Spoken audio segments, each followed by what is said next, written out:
محترم مہمانان گرامی قدر، اساتذہ کرام اور مہمانان کرام، ہمیں شرمندگی ہے کہ اپنے معزز مہمانوں کے استقبال اور ان کے اعزاز کے لیے ہم نے جو پروگرام ترتیب دیا تھا، یہاں کے بے قابو ازدحام کی بنا پر ہم اس کو اپنے نظام کے تحت چلانے میں کامیاب نہیں ہو پا رہے ہیں۔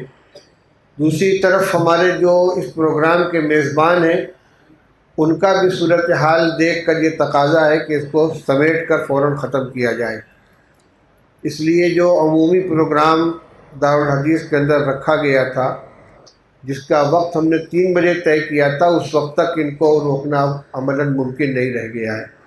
لہذا میں یہاں پر جو حضرات موجود ہیں، ان کی موجودگی میں ہمارے جو اساتذہ کرام ہیں، دوسرے اداروں کے ذمہ داران ہیں اور دیگر حضرات، ان سب کی طرف سے اپنے مہمان گرامی قدر کا استقبال کرتا ہوں۔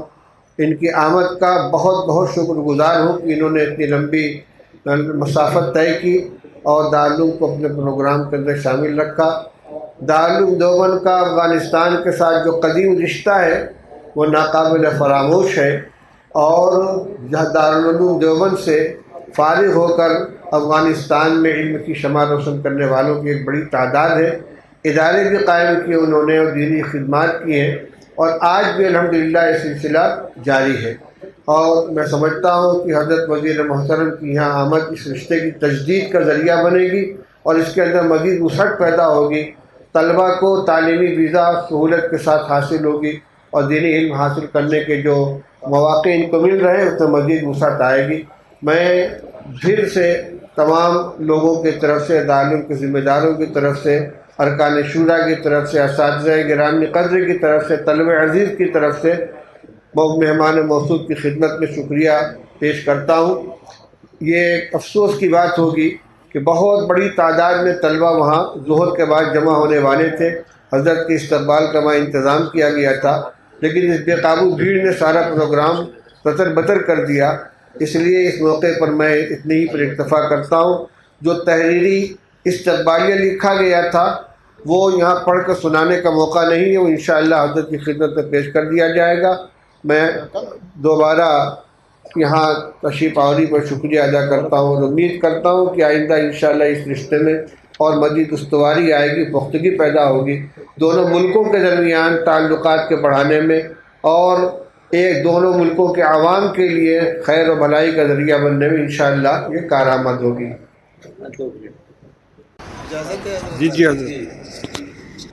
الحمدللہ رب العالمین، والصلاة والسلام علی رسولہ محمد وعلی آلہ واصحابہ اجمعین، اما بعد، فاعوذ باللہ من الشیطان الرجیم، بسم اللہ الرحمن الرحیم، وتلک الایام نداولها بین الناس، وقال اللہ تعالی انما یخشی اللہ من عباده العلماء، صدق اللہ العلی العظیم۔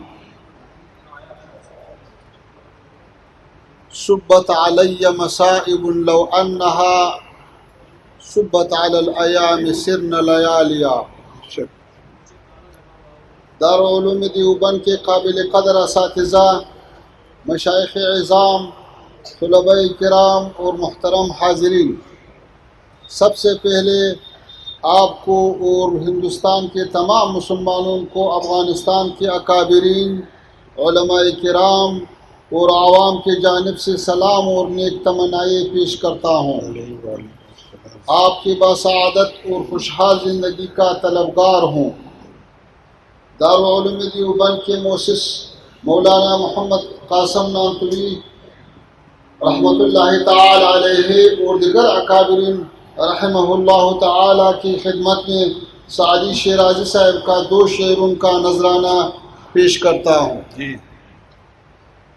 پشت دوتائی پلک راست شد از خرمی، تا چو تو فرزند زاد مادر ایام را، وصف تو را اگر کند ور نکند اهلی پزل، حاجتی مشاط نیست روی دلارام را۔ بہت خوب۔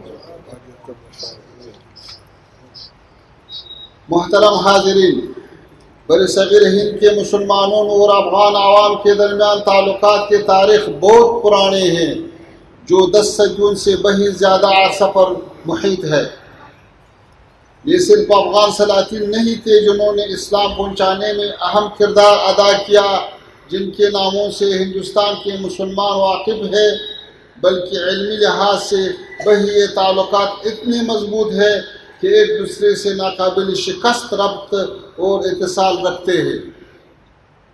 اگر افغانستان کے علماء کرام مولانا عبدالحق محدث دہلوی، امام ربانی شیخ احمد سرہندی، حضرت شاہ ولی اللہ صاحب، مولانا امیر زاہد ہیروی صاحب، قاضی محب اللہ بہاری صاحب، مولانا خلیل احمد سہارنپوری صاحب، شیخ الہند مولانا محمود الحسن صاحب، علامہ انور شاہ کشمیری صاحب، مولانا اشرف علی تہانوی صاحب رحمہ اللہ تعالی اور دیگر علماء کرام کے کتب اور علمی فیض سے اساتذہ استفادہ کرتے ہیں، اور ان حدیث کی روایت کی سند مولانا حسین احمد مدنی صاحب، حضرت شیخ الہند صاحب، مولانا رشید احمد گنگوہی صاحب، مولانا قاسم نانتوی صاحب، شاہ محمد اسحاق صاحب اور شاہ عبدالعزیز صاحب رحمہ اللہ تعالیٰ کے ناموں سے وابستہ ہے، تو دوسری جانب ہندوستان کے اکثر علمی خانوادوں کے جڑے افغانستان تک پہنچتے ہیں۔ جس طرح کہ خواجہ معین الدین چشتی رحمہ اللہ جو ہرات کے چشت شریف سے تعلق رکھتے ہیں، نقش بندیہ سلسلے کے مرشد اعلیٰ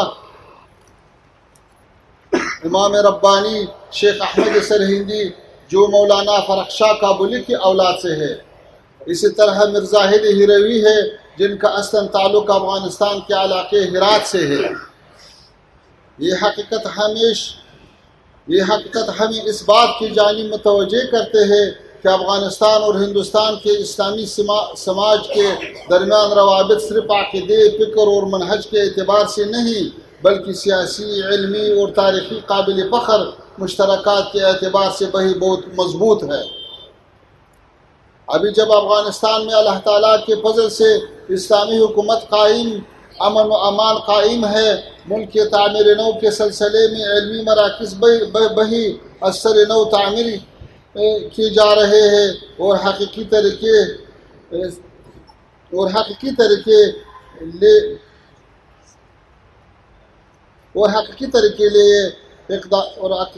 سے اقدامات کا آغاز کیا جا رہا ہے۔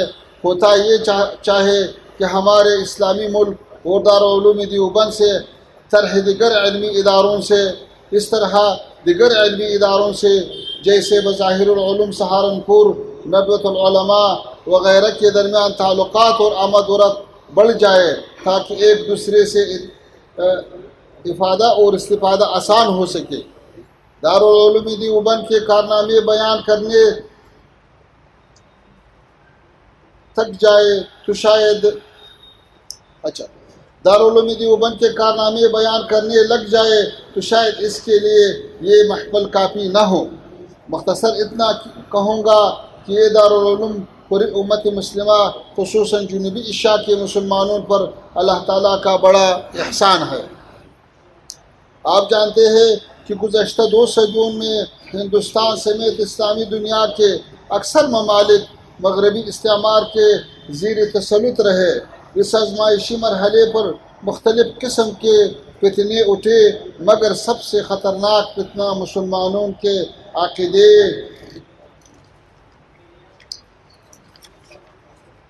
اخلاق اور ثقافت کے تحریف اور اس کے خاتمے کی صورت میں درپیش تھے۔ اس تاریکی میں دارالعلوم دیوبند نور اور ہدایت کا وہ سرچشمہ تھا جس نے مسلمانوں کے عقیدے، فتوا، فکر و ادب، دینی علوم، تصوف و عرفان، اخلاقی تربیت اور زندگی کے تمام شعبوں میں صحیح منہج متعین کر کے دیا اور اقوام کو گمراہی سے بچایا۔ دارالعلوم دیوبند کے مشائخ کرام کا بڑا کارنامہ یہ تھا کہ ہر طرح کے تنگ دستی، غربت اور مشکلات برداشت کیے، مگر علم، فتوا اور دعوت اسلام کے حریت و خود مختاری کا تحفظ کیا۔ اس دارالعلوم نے مسلمانوں کی دینی منابع کو نہ صرف استعمار کے اثرات سے محفوظ رکھا بلکہ افراط و تفریط اور مختلف منحرف گروہوں کے اثرات سے بچایا، جس کے برکت سے آج الحمدللہ ہم ایک خالص اسلامی منہج سے بہرور ہے۔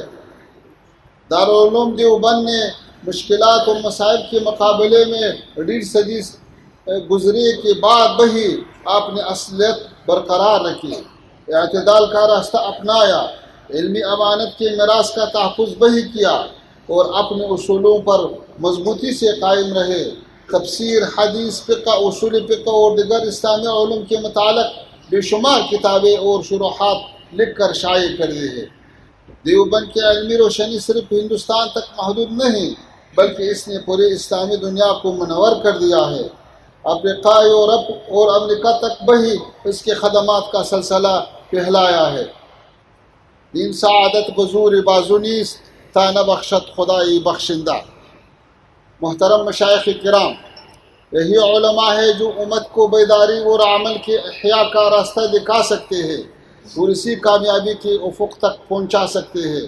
امت مسلمہ کو تفرقہ کے بجائے اتحاد اور علمی بصیرت کی ضرورت ہے اور دیوبند کا یہ بڑا مرجع اس حوالے سے ہم کردار ادا کر سکتا ہے۔ والسلام علیکم ورحمۃ اللہ وبرکاتہ۔ جزاکم اللہ بہت۔ Thanks for watching. Don't forget to like, comment, share and subscribe to Al Wahid channel.